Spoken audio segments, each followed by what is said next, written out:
Salam Bapak Ibu Saudara, puji nama Tuhan. Hari ini kita kembali memperingati kematian Tuhan kita Yesus Kristus.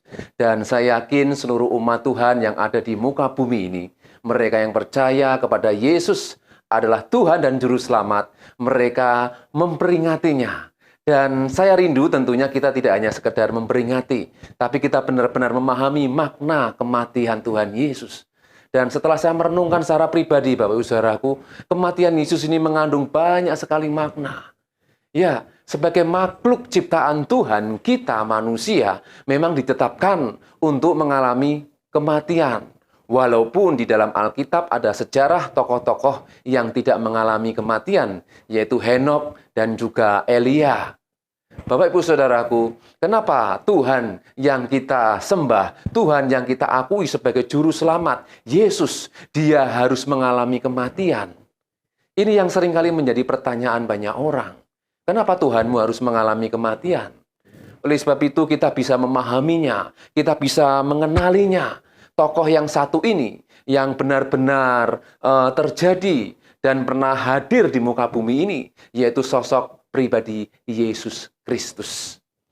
Saya ulangi Bapak Ibu Saudaraku, sebagai makhluk ciptaan Tuhan, kita diciptakan sebagai manusia yang sempurna. Dan tentunya kita juga memahami bahwa Yesus sebagai manusia, Dia juga makhluk yang sempurna. Amin Bapak Ibu Saudaraku. Sehingga kenapa Dia rela menjadi manusia? Karena pribadi Allah sendiri ingin menyatakan sebagai apapun sebenarnya bisa. Sebagai sang pencipta, Allah, pencipta segala-galanya, Dia mau menjadikan dirinya apapun. Bisa, Bapak Ibu Saudara. Tetapi kenapa Dia menjadi manusia? Karena Dia memiliki target. Minggu lalu saya sudah sampaikan bahwa target Tuhan itu adalah manusia. Karena manusia diciptakan Tuhan serupa dengan gambarnya. Sehingga hal ini yang menjadi dasar kenapa Yesus menjadi manusia. Dan kenapa Yesus pun harus mengalami kematian? Karena hal ini sudah dinubuatkan bahwa Dia akan menjadi korban sebagai domba sembelihan untuk menebus segala dosa manusia. Bapak Ibu Saudaraku, sekali lagi saya mau ingatkan, manusia dengan segala hal yang ada, mereka tidak akan bisa menghapus segala dosa dan kesalahannya kecuali Tuhan sendiri. Jadi kenapa kita yakin bahwa Yesus adalah pribadi Tuhan?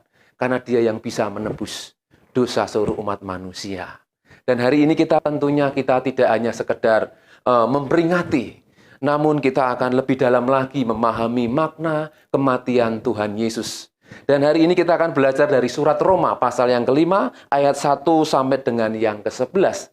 Di situ konteksnya berjudul hasil pembenaran. Jadi sekali lagi dari pemahaman hasil pembenaran yang ditulis di dalam surat Roma ini, kita akan melihat sejauh mana kematian Yesus ini berdampak kepada kehidupan setiap manusia. Terlebih bagi mereka yang percaya.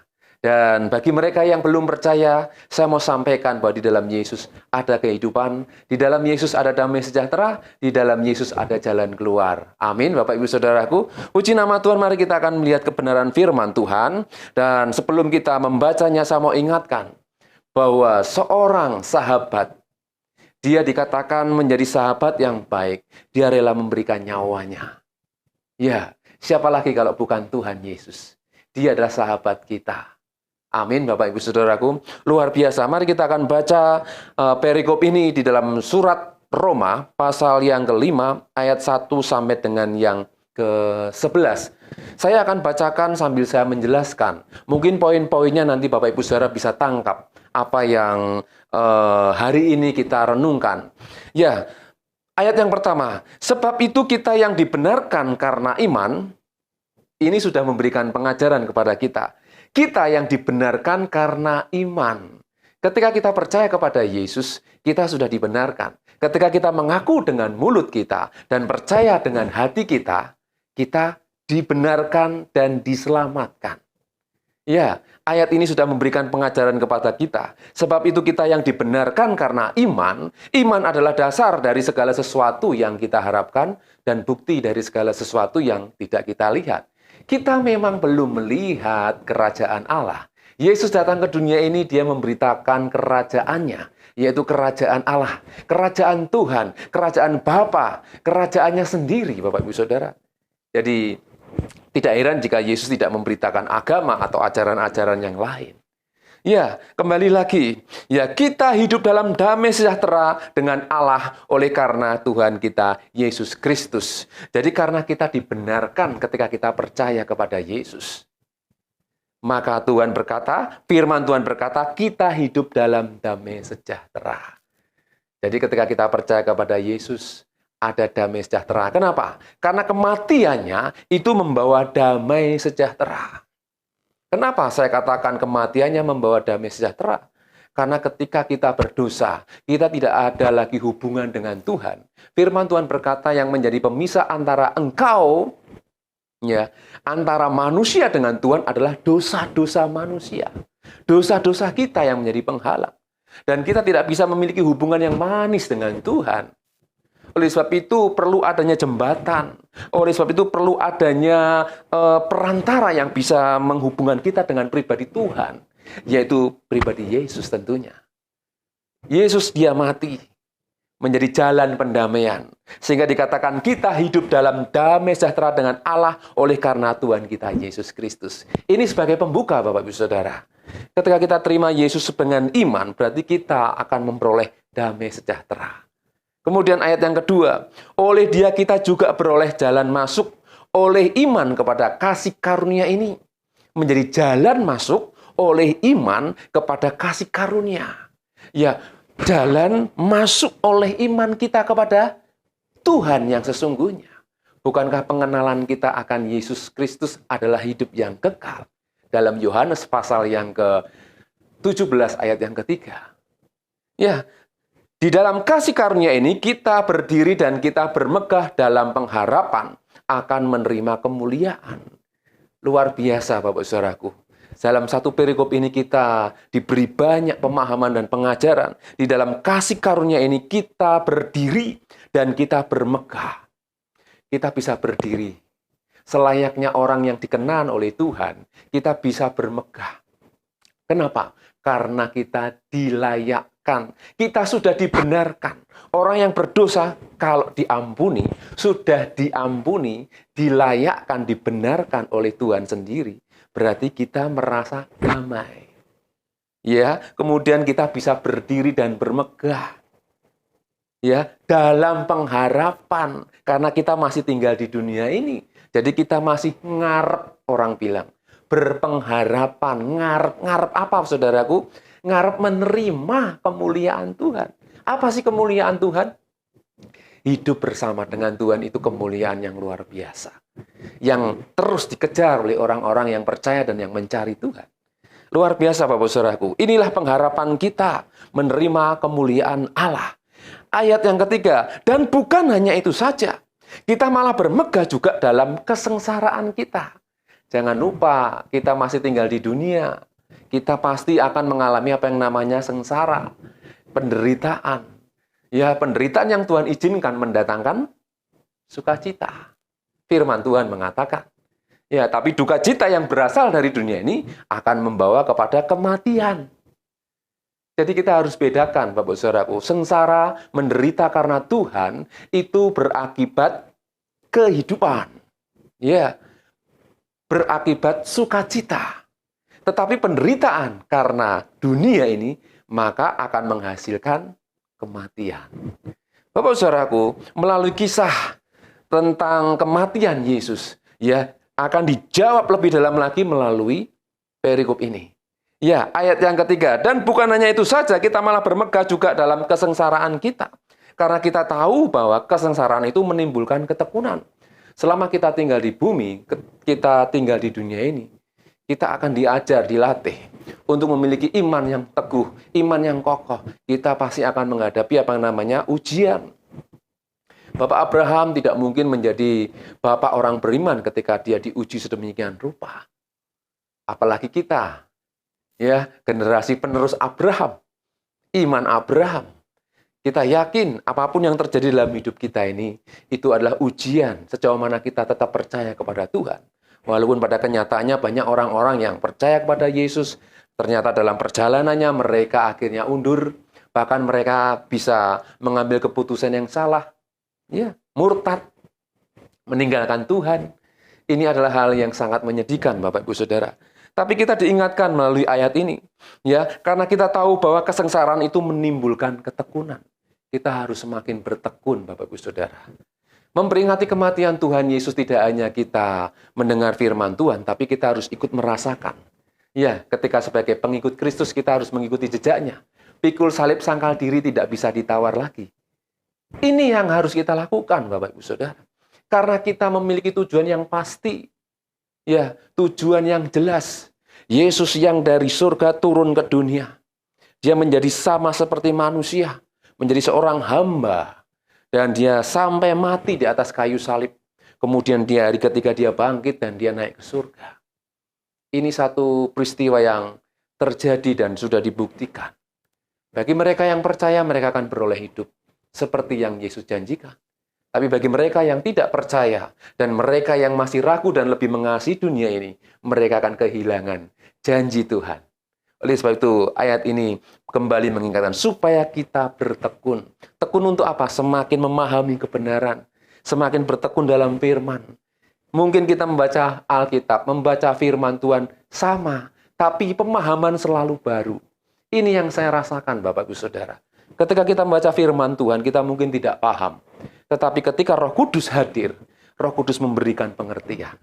Ya, mari kita akan lihat lagi. Selanjutnya, ada tokoh Roh Allah, Roh Kudus yang akan bekerja. Di dalam ayat yang keempat, dan ketekunan menimbulkan tahan uji. Ketika kita bertekun, berjuang untuk berusaha, ya, itu membuat kita ini semakin tahan uji. Ya, ada masalah, ada ujian, cobaan, tantangan, godaan. Justru kita akan tahan uji. Ya, mungkin kita pernah mengalami kegagalan, tetapi kita tidak berhenti karena ada kesempatan untuk kita masih bisa meraih apa yang menjadi kerinduan kita.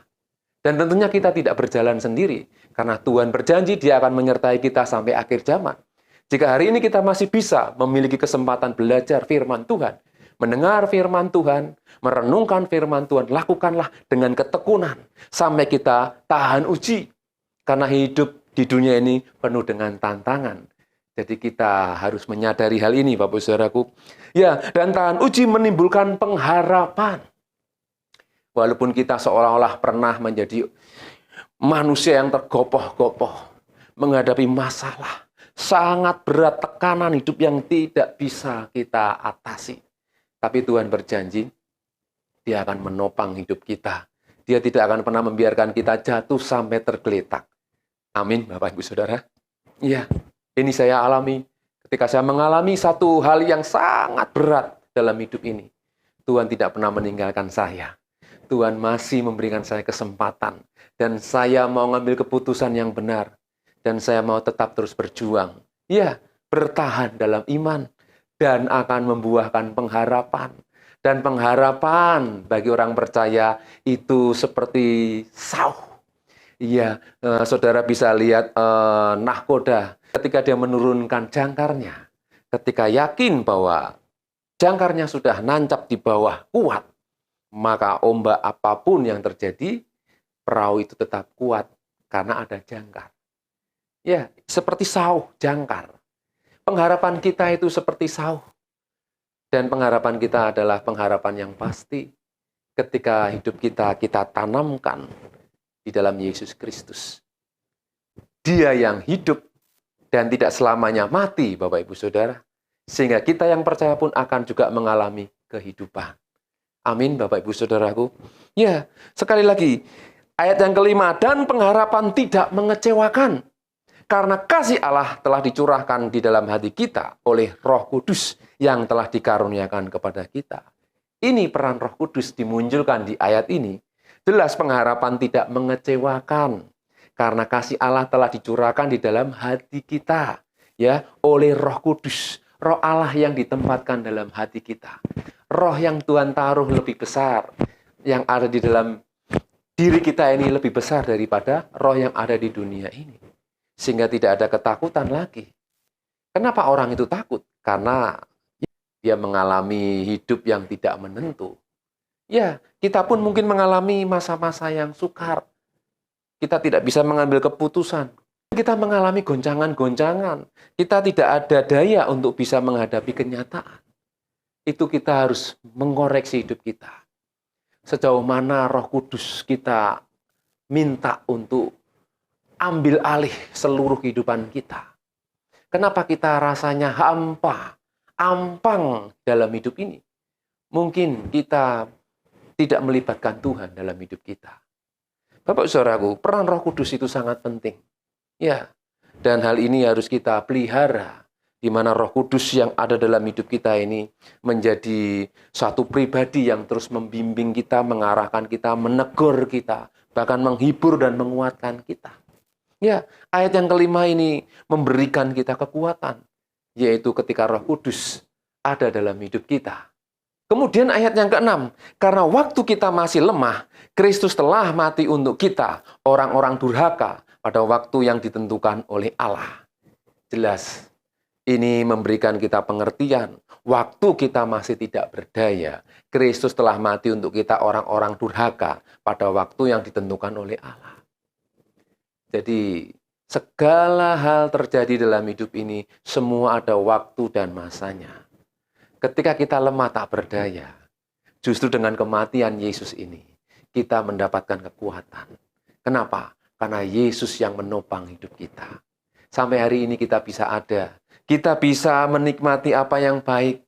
Kita masih diberi kesempatan oleh Tuhan. Ini semua karena kemurahan Tuhan.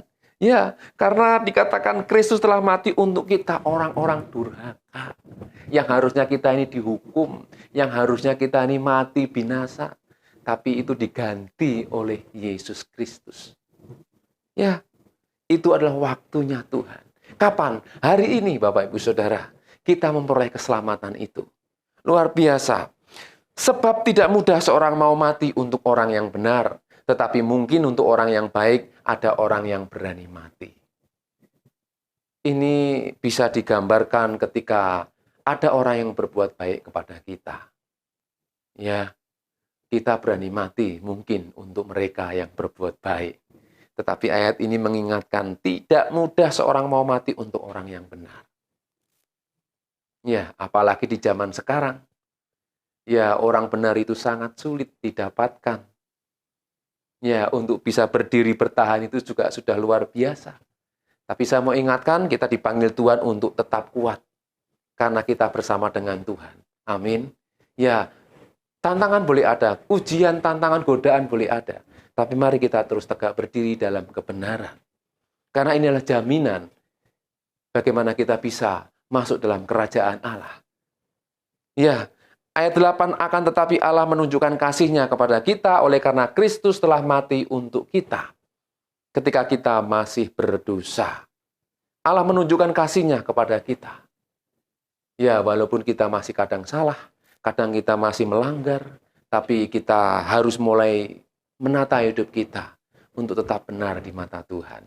Ayat yang ke-9, lebih-lebih karena kita sekarang telah dibenarkan oleh darah-Nya, kita pasti akan diselamatkan dari murka Allah.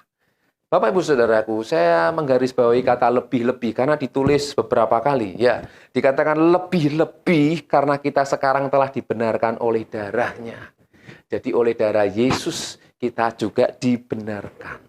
Tadi oleh iman kita dibenarkan. Ayat 9 sekarang mengingatkan kembali, mengulang kembali. Lebih-lebih berarti ada satu peningkatan. Oleh iman kita dibenarkan, sekarang kita oleh darah-Nya kita dibenarkan. Amin Bapak Ibu Saudaraku. Ya, kita pasti akan diselamatkan dari murka Allah. Darah Yesus, darah yang luar biasa.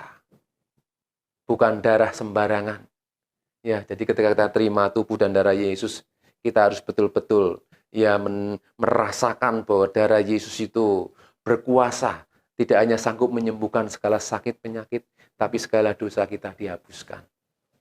Amin Bapak Ibu Saudaraku. Ya, kemudian ayat yang ke-10, sebab jikalau kita ketika masih seteru itu apa Saudara? Bermusuhan atau menjadi musuh, diperdamaikan dengan Allah oleh kematian anaknya. Kenapa manusia tidak ada damai? Karena di dalam hidupnya tidak ada Roh Kudus. Tidak ada pribadi Allah. Manusia mencari kedamaian jika mereka tidak berjumpa dengan pribadi Allah sendiri. Mereka tidak akan pernah mengalami apa yang namanya damai sejahtera. Sebab damai sejahtera tadi dikatakan ada di dalam Yesus Kristus. Amin. Ya, dikatakan diperdamaikan dengan Allah oleh kematian anaknya. Jadi kematian Yesus membawa damai sejahtera. Ya, lebih-lebih kita. Lah, ini saudaraku, kata lebih-lebih ini ayat 10. Yang sekarang telah diperdamaikan pasti akan diselamatkan oleh hidupnya. Luar biasa, Bapak Ibu Saudara. Kita akan diselamatkan oleh hidupnya. Hidup siapa? Yesus Kristus. Dia tidak mati, tapi dia sudah bangkit. Dia hidup. Ya, sehingga kata lebih-lebih kita yang sekarang telah diperdamaikan pasti, ada kata pasti, berarti jaminan kepastian.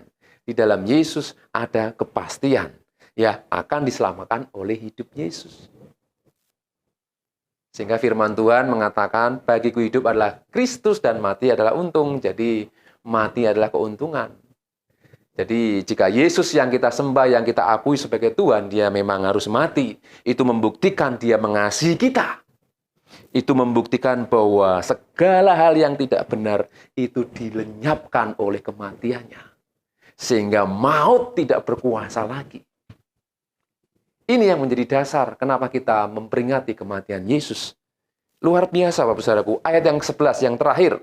Dan bukan hanya itu saja, kita malah bermegah dalam Allah oleh Yesus Kristus. Tuhan kita. Sebab oleh Dia kita telah menerima pendamaian itu. Luar biasa Bapak Saudaraku. Ya, hasil pembenaran ini bukan dibuat dengan asal saja Bapak Saudaraku. Tetapi hasil pembenaran ini ingin menunjukkan bahwa kematian Yesus itu benar adanya. Yesus adalah manusia benar adanya. Tapi bagaimana Yesus itu sebagai pribadi Allah ketika dia memberikan nyawanya bagi mereka yang percaya. Amin Bapak Ibu Saudaraku. Ya, Yesus mati membawa damai dan kematiannya membawa damai. Saya rindu kematian yang dialami oleh orang-orang percaya justru itu membawa damai bagi banyak orang. Amin. Sehingga seorang sahabat ya dikatakan menjadi sahabat yang baik ketika dia berani memberikan nyawanya. Jadi Bapak Ibu Saudaraku, hari ini kita memperingati kematian Yesus tentunya memiliki makna yang dalam. Bahwa kematiannya itu membawa damai sejahtera bagi semua manusia. Ingat semua manusia. Ketika manusia harus berpisah dengan pribadi Allah, tapi Yesus hadir untuk kembali menghubungkan antara pribadi Allah dengan manusia, yaitu kita ini yang harusnya dihukum, namun kita beroleh hidup.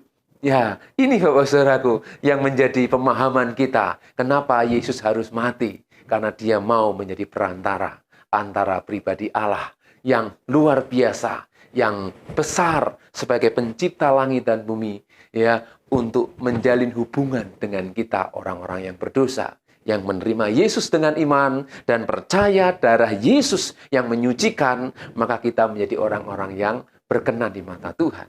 Amin Bapak Saudaraku, mari kita bersyukur kepada Tuhan bahwa Tuhan memberikan jaminan hidupnya sendiri bagi kita untuk kita boleh bersama-sama dengan Dia di kerajaannya, yaitu di kerajaan surga. Puji nama Tuhan, mari kita akan berdoa dan saya percaya firman Tuhan ini akan menjadi kekuatan bagi kita. Bapa di surga, terima kasih hari ini kami sudah mendengar firman-Mu, firman yang menguduskan kami, membawa kami semakin memahami kebenaran bahwa kematian-Mu ya Tuhan, menjadikan kami memiliki hubungan yang baik, hubungan yang manis kembali dengan pribadi Allah di dalam Yesus Kristus. Oleh karena pengampunan-Mu, oleh karena pengorbanan-Mu, kami boleh dibenarkan, kami boleh dilayakkan untuk menjadi manusia-manusia ilahi, untuk menjadi warga kerajaan surga. Berkati kami semua yang sudah mendengarkan firman-Mu. Terima kasih Bapa, kami serahkan hidup kami sepanjang hari ini dalam nama Tuhan Yesus. Damai sejahtera Tuhan melimpah-limpah Haleluya. Amin. Tuhan Yesus memberkati.